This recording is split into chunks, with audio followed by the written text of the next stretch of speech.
నమస్తే, welcome to our channel. నేను పద్మిని. ప్రస్తుతంతో పాటు ప్రముఖ ఆధ్యాత్మికవేత్త, ప్రముఖ న్యూమరాలజిస్ట్, లక్ష్మీ నరసింహస్వామి ఉపాసకులు శ్రీమతి స్రవంతి గారు ఉన్నారు. మాట్లాడదాం. నమస్తే అక్క. నమస్తే పద్మిని. అక్క, ఏవైనా మనం ఫేస్ చేయొచ్చేమో కానీ వర్క్ ప్లేస్ పాలిటిక్స్ మాత్రం చాలా అంటే మనకు బాగానే ఉంది, పలుకుబడి బాగానే ఉంది, లేకపోతే మన మాట వినే పరిస్థితి ఉంది అంటే మన హైయర్ అథారిటీస్ దగ్గర అనుకుంటే that is okay, it is easy to handle. కానీ న్యాయం మన పక్షాన ఉండి కూడా మనల్ని చాలా ఇబ్బంది పెట్టే పరిస్థితిని కూడా కొలీగ్స్ అవ్వచ్చు, లేకపోతే హైయర్ అథారిటీస్ కానీ తీసుకొచ్చే పరిస్థితులు చాలా మంది ఫేస్ చేస్తూ ఉంటారు.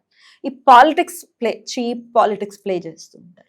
ఈ వర్క్ ప్లేస్ పాలిటిక్స్ నుంచి బయటపడాలి అని అంటే మనకంటూ రక్షణ ఉండాలి. అలాగే మన ఉద్యోగం కూడా, ఉద్యోగం అంటే భరోసా కదా. అవును కదా, అది ప్రశాంతంగా ఉండాలి. ఉద్యోగం ఇంట్లో ఎలాగో ప్రశాంతత లేదండి, ఆఫీస్లో కూడా లేకపోతే ఎట్లా అని బాధపడే వాళ్ళు ఉంటారు. వీరికి ఏదైనా మార్గం చూపిస్తారా? మార్గం చూపిస్తాను. అయితే మారుతున్న కాలాన్ని బట్టి మనం మారాలి. ఒకటి, ఇప్పుడు ఇదివరకు ఎలా ఉండేదంటే ఉన్నది ఉన్నట్టు మాట్లాడితే వర్క్ ప్లేస్లో చాలా గౌరవం ఇచ్చేవారు. ఇప్పుడు అలా కాదు. అలా ఎలా మాట్లాడతారు? ఇది అంటారు చూడు, యథార్థవాది బంధు విరోధి, లోక విరోధి. అవును. అలా యథార్థం అనేది మాట్లాడినప్పుడు చాలా ప్లెజెంట్గా మాట్లాడడం అనేది నేర్చుకోవాలి. లౌక్యం ఉండాలి. లౌక్యం ఉండాలి. నో అని చెప్పడం కాదు, మే నాట్ బి అని చెప్పడం నేర్చుకోవాలి. May not be. అయితే let me ask you one thing. ఈ వర్క్ ప్లేస్లో ఎంత కాదనుకున్నా ఫీమేల్స్కి హెరాస్మెంట్ అనేది ఉంటుంది కదా, ఆ యాంగిల్లో అడుగుతున్నాను. సో అప్పుడు ఏమైనా ఇటువంటి ప్రపోజల్స్ ఏమైనా పెట్టారనుకోండి, మే నాట్ బి అంటే ఏదైనా హోప్ ఇచ్చినట్టు అవ్వదా? వాట్ ఎవర్ అలా చెప్పాలి అంటే మీరు అనుకున్నట్టు విధంగా ఏది జరగడానికి వీల్లేదు అని చెప్పొచ్చుగా. మీరు అనుకున్న విధంగా జరగడానికి వీల్లేదు, మీరు దీంట్లో సక్సెస్ అవ్వలేరేమో అని చెప్పొచ్చు. మీరు ఇప్పుడు ఏదైతే ప్రపోజల్ పెట్టారో అది సక్సెస్ అవ్వడానికి అవకాశాలు లేవు, నలుగురికి తెలిసే లోపల మిమ్మల్ని మీరు సర్దుకోవడం మంచిది అని కూడా చెప్పొచ్చు. ఇది ఇంకా ఇది హెచ్చరికలా కూడా అంతే కదా. ఒక్కొక్కసారి ఎట్లా ఉంటుంది అని అంటే మామూలుగా హింట్ ఇస్తారనమాట. ఆ హింట్ ని మనం అర్థం చేసుకొని రెస్పాండ్ అవుతే, హే నువ్వు తప్ప ఎవరు లేరా, అదేంటి నేనేదో నార్మల్ గా క్యాజువల్ గా చేస్తే నువ్వు అక్కడ దాకా వెళ్ళిపోయావేంటి అని అడిగిన సందర్భాలు కూడా ఉన్నాయి. ఏదో అనుకుంటే చాలా ఎక్కువగా ఫీల్ అయిపోయింది అని చెప్పి, అప్పుడు ఎవరో కాదు ఫీమేల్ వర్కర్స్ మననే అంటారు, ఎంప్లాయీస్ చాలా ఎక్కువగా ఫీల్ అయిపోయింది, అది అట్లా వాడు అట్లా అనలేదట, ఆయన అట్లా అనలేదట. కాబట్టి ఎప్పుడైనా కూడా ఆడదానికైతే ఇంకెక్కువ లౌక్యం కావాలి వర్క్ చేసేటప్పుడు. నేను చాలా సందర్భాల్లో చూసాను డంపింగ్ ఆఫ్ ద వర్క్ అనమాట. ఎక్కువగా మాట్లాడకుండా పని చేస్తుంటే వర్క్ ని డమ్ చేసే వాళ్ళ మీద వాళ్ళని కూడా నేను చూసాను. నువ్వు ఇది చేయకుండా ఎలా వెళ్తావు అని చెప్పి సెలవుల్లో సైతం వెళ్ళనీయకుండా కూర్చోబెట్టి పని చేయించే వాళ్ళని కూడా నేను చూసాను. నాకు ఇదంతా కాదు, మండే మార్నింగ్ కి నాకు వర్క్ కంప్లీట్ అయిపోవాలంటే ఏం చేస్తావు, సెనా ద్వారా చేయాల్సిందే. కాబట్టి వీటన్నిటికంటే చాలా ఉత్తమమైనది ఏంటో తెలుసా, యూనివర్స్ హెల్ప్ తీసుకోవడం. యూనివర్స్ హెల్ప్ తీసుకుంటే ఏమవుతుంది అని అంటే, ఏం జరుగుతుంది అనేది ఎవరికి తెలియకుండా కామ్గా నెమ్మదిగా ఈజీగా అయిపోతూ ఉంటుంది అనమాట. ఒకళ్ళు మొన్న ఈ మధ్య చాలా సందర్భంలో ఒక 5గురికి చేశాను క్లయింట్స్ కి, 5గురికి ఇబ్బందే ఆఫీస్ లో. నా వర్క్ వాళ్ళు తీసేసుకొని వాళ్ళే చేస్తున్నారండి, నేను వర్క్ చేసినట్టుగా ప్రొజెక్ట్ చేయలేకపోతున్నాను, నువ్వు ఆ అమ్మాయి చేయలేదు కాబట్టి నేను చేశానని చెప్పి చెప్తోంది ఈ అమ్మాయి.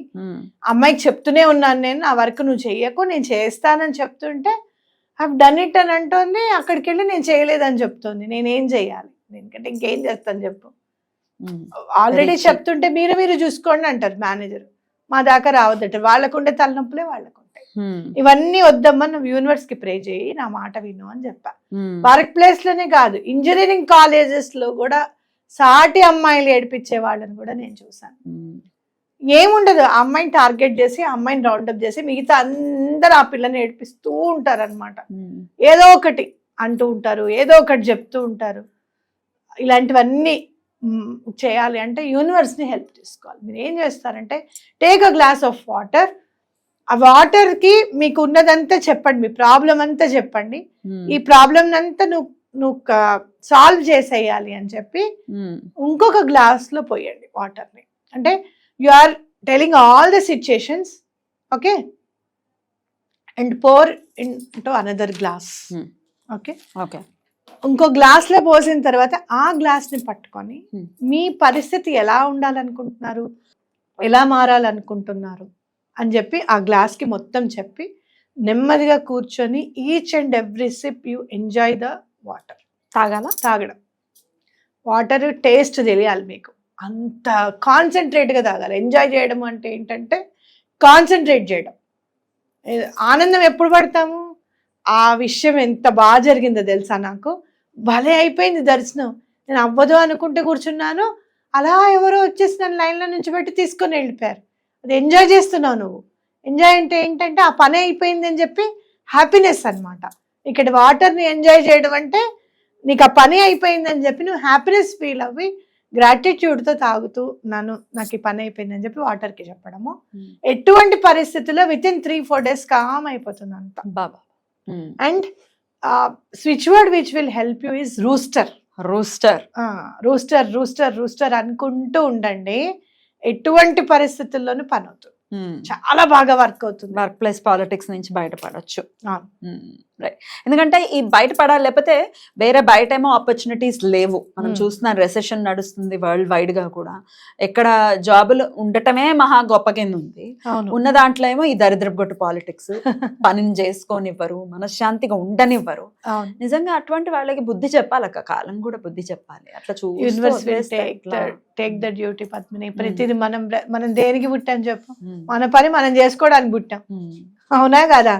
మనకి ఇంట్లో బోల్డ్ బాధ్యతలు ఉన్నాయి, వాళ్ళందరినీ చూడాలి, వాళ్ళందరినీ రెడీ చేసుకోవాలి, వాళ్ళకి ఏదో ఒకటి దాయాలి అన్న తపన, మన తర్వాత వాళ్ళు ఏదో మనం దాచింది వాళ్ళు ఎంజాయ్ చేయాలి అన్న తపన, ఇవన్నీ ఉన్నాయి మనకి.